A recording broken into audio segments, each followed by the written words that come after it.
শিরোনাম প্রথম আলো করেছে, স্বৈরাচারকে আশ্রয় দিয়ে তারা বিরাগভাজন হলে কিছু করার নেই। বিবিসি বাংলাকে তারেক রহমান এটি বলেছেন এবং 2 দশক পর কোন সংবাদ মাধ্যমকে জনাব তারেক রহমান সাক্ষাৎকার দিলেন এবং এই সাক্ষাৎকারে উনি অনেকগুলো বিষয় নিয়ে আলোচনা করেছেন। আমরা শুনবো একটু আপনার কাছ থেকে কিভাবে দেখছেন ওনার এই সাক্ষাৎকারকে, বা উনি যে বিষয়গুলো তুলে এনেছেন সেগুলোকে যদি একটু বিশ্লেষণ করেন। বিএনপির ভারপ্রাপ্ত চেয়ারম্যান তারেক রহমানের এই সাক্ষাৎকারটা অবশ্যই একটা ইতিবাচক দিক, যে যেহেতু উনি এই দীর্ঘদিন পরে মিডিয়ার সামনে এসেছেন। যদিও উনি ওনার ইন্টারভিউতে বলেছেন যে উনি বিভিন্নভাবে মিডিয়ার সামনে এসেছেন, কিন্তু বিগত সরকার আমলে হাইকোর্টের রায়ের মাধ্যমে তাকে তার সংবাদ না ছাপানোর জন্য একটা প্রকাশ না করার জন্য নির্দেশনা ছিল। তো আপনার এইটা খুবই ইতিবাচক দিক, কারণ আপনার যে কোনো রাজনৈতিক দলের ইভেন যারা ছোট নেতা তাদেরও জবাবদিহি থাকা দরকার জনগণের কাছে, এবং জনগণের জবাবদিহিটা কিন্তু সংবাদ মাধ্যমের মাধ্যমে আসে। জনগণ কিন্তু সরাসরি গিয়ে জনাব তারেক সাহেব বা জনাব শফিকুর রহমান সাহেব বা XYZ কে সরাসরি বা ডক্টর ইউনূস সাহেবকে সরাসরি প্রশ্ন করতে পারেন না। তাদের প্রশ্ন কিন্তু এই সংবাদপত্র কর্মীদের মাধ্যমে আসে। সুতরাং এটাকে আমি ইতিবাচক দিক হিসেবে দেখি। আর যেটি হেডিং করেছে প্রথম আলো, এটাও বাংলাদেশের রাজনীতিতে একটা ইতিবাচক দিক। উনি তারেক রহমান সাহেব বলছেন যে বাংলাদেশের জনগণ যেটা চায় আমাদেরকে সেই পথেই হাঁটতে হবে। সুতরাং বাংলাদেশের জনগণ যদি ভারতের সঙ্গে বন্ধুত্বমূলক সম্পর্ক চায়, বিএনপির পররাষ্ট্রনীতি হবে বন্ধুত্বমূলক সম্পর্ক। বাংলাদেশের জনগণ যদি ভারতের উপর খুশি না থাকে, তাহলে বিএনপিরও খুশি থাকার কোনো সুযোগ নেই।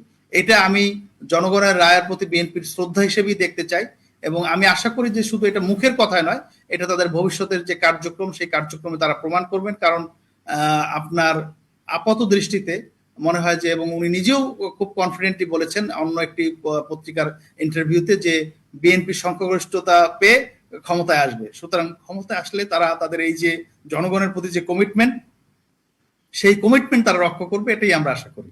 কিন্তু অনেকেই তো আবার এটিও বলছে, যেমন নতুন একটি রাজনৈতিক দল তারা বলছে যে বিএনপি 100 সিটও পাবে না বা 150 সিটও পাবে না, এরকম কথা এসছে।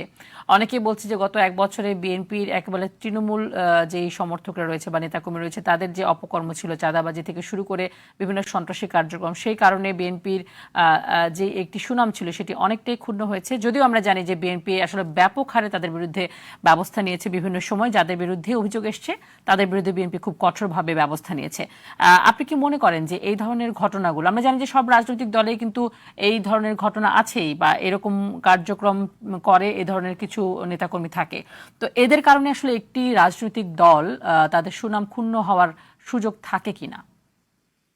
জি, এই প্রশ্নটাকে আমি দুই ভাগে ভাগ করতে চাই। প্রথম প্রশ্নটা হচ্ছে যে আপনার একটি রাজনৈতিক দল বলেছে যে 100-র কম সিট পাবে বিএনপি।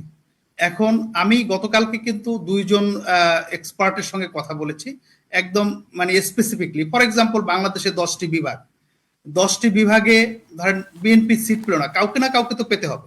সেটা আপনার 2টা রাজনৈতিক দল এখন দৃশ্যমান, একটা হচ্ছে জামাত ইসলামী আর একটা হচ্ছে এনসিপি। এনসিপির বর্তমান অবস্থা হচ্ছে যে আপনার তাদের সারা দেশে এখন পর্যন্ত তারা 60-70টা সিটও আপনার প্রার্থী ঘোষণা করতে পারেনি। আর সেখানে বিএনপির একটি আসনে 10 জন 15 জন প্রার্থী তো আছেই। আপনার এই যে ব্যারিস্টার রুমিন ফারহানা কয়েকদিন আগে একটা ইন্টারভিউতে বলেছিলেন যে আপনার প্রায় সমান যোগ্যতা সম্পন্ন 3-4 জন প্রার্থী এক একটা আসনে। তো আপনার সেখানে বিএনপির সঙ্গে তো আপনার অন্য দলগুলো আপাত দৃষ্টিতে প্রতিদ্বন্দ্বিতায় নেই। আসেন জামাত ইসলামীর কথা। জামাত ইসলামী আপনার তারা 296 বা 97 আসনের প্রার্থী ঘোষণা করেছে। এর মধ্যে আবার কিছু কিছু প্রার্থীকে তারা উইথড্র করেছে, এবং ভবিষ্যতে তারা যখন জোট করবে তারা আরো অনেক প্রার্থিতায় তারা ছাড় দিবে আর কি। এখন তারা কোন কোন বিভাগে সিট পাবে এটা কিন্তু পাবলিক জানে। কাজে এগুলো হচ্ছে মুখরোচক গল্প। আপনার নির্বাচনের প্রতিদ্বন্দ্বিতা, নির্বাচনে জিতে আসা, নির্বাচনে সরকার গঠন করা, এটা একটা ভিন্ন বিষয়, 1 নম্বর। 2 নম্বর, আপনি যেটা বললেন যে আপনার এই চাঁদাবাজির কারণে দলের সুনাম অনেকটা ক্ষুণ্ণ হয়েছে। ক্ষুণ্ণ অবশ্যই হয়, কিন্তু আপনি যদি একদম আসন থেকে আসন আপনি বিবেচনা করেন। ফর এক্সাম্পল, আমার একজন বন্ধু, সে লক্ষ্মীপুরের থেকে বিএনপির গ্রিন সিগন্যাল পেয়েছে বা বিএনপি মনোনয়ন পেয়েছে। আপনার তাদের কর্মী বাহিনী আপনার 2টা থানা তারা পাহারা দিয়েছে, আপনার কোনো ধরনের লুটপাট সংগঠিত করতে পারে নাই আপনার দুষ্কৃতিকারীরা। এবং মজার ব্যাপার হচ্ছে যে এত অত্যাচার নির্যাতনের পরেও একটি মামলা দায়ের করা হয় নাই তাদের পক্ষ থেকে। আপনার এখন আপনি ঢালাওভাবে বলতে পারেন যে বিএনপির বিরুদ্ধে আপনার অভিযোগের কারণে বিএনপির ভাবমূর্তি নষ্ট হচ্ছে, কিন্তু আপনি যে আসন ভিত্তিক বিবেচনা করেন আপনি দেখবেন যে এই সংখ্যা এতটাই গৌণ। কারণ আপনার ধরেন দলের যদি ভাবমূর্তি নষ্ট হয় সেটা তো প্রার্থীর উপর গিয়ে পড়ে। প্রার্থী কিন্তু এখানে খুবই স্ট্রং ভূমিকা পালন করে যাতে বিএনপির দুর্নাম না হয়। এটা একটা ঢালাও অভিযোগ। এটা আপনি নির্বাচন আর যত ঘনিয়ে আসবে এই অভিযোগের যথার্থতা তত কমে আসবে। তবে হ্যাঁ, যদি চাঁদাবাজি ঘটে তাহলে সেটার জন্য দলের ভাবমূর্তি নষ্ট হয়। তবে এটা আমি আবারও বলতে চাই যে এটার দায়িত্ব সরকারের। যে কোনো চাঁদাবাজির ঘটনার সুষ্ঠু তদন্ত সাপেক্ষে তাদেরকে আইনের সম্মুখীন করা, বিচারের সম্মুখীন করা এটা সরকারের দায়িত্ব। কারণ বিএনপি কিন্তু সরকারে নেই, সরকারে কিন্তু এই ইন্টারিম গভর্নমেন্ট ডক্টর ইউনূস সাহেবের নেতৃত্বাধীন সরকার, যারা আইন শৃঙ্খলা পরিস্থিতি নিয়ন্ত্রণে কিছুটা হলেও ব্যর্থতার পরিচয় দিয়েছে। জি, আপনি যেটি বলছিলেন যে বিএনপির প্রার্থীরা বাছাইয়ের ক্ষেত্রে যে এক একটি আসনে একই রকম যোগ্যতা সম্পন্ন বা একই রকম যদি বলি আমরা যে নির্বাচনে অংশগ্রহণ করার মতো যেই গুণ থাকা দরকার সেই যোগ্যতা সম্পন্ন অনেক প্রার্থী রয়েছেন বা একাধিক প্রার্থী রয়েছেন এবং বেশ কিছু দিনের মধ্যেই বলা হচ্ছে যে বিএনপি সবুজ সংকেত দেবেন প্রার্থীদেরকে, যে প্রার্থীদেরকে তারা নির্বাচন মনোনয়ন দেবেন। তো সেই ক্ষেত্রে আসলে যেহেতু একাধিক প্রার্থী রয়েছে ঠিক কাছাকাছি যোগ্যতা সম্পন্ন, সেই ক্ষেত্রে বিএনপি কোনো বড় ধরনের চ্যালেঞ্জের মুখোমুখি হতে যাচ্ছে কিনা? আমার মনে হয় না যে মানে বড় ধরনের কোনো চ্যালেঞ্জের মুখোমুখি হবে। কারণ আপনার এখন যে একটা বড় সুবিধা হচ্ছে, যেমন ধরেন 2018-তে বিএনপি অংশগ্রহণ করেছিল, তারেক সাহেব কিন্তু সরাসরি মানে ওইভাবে তত্ত্বাবধান করতে পারেননি।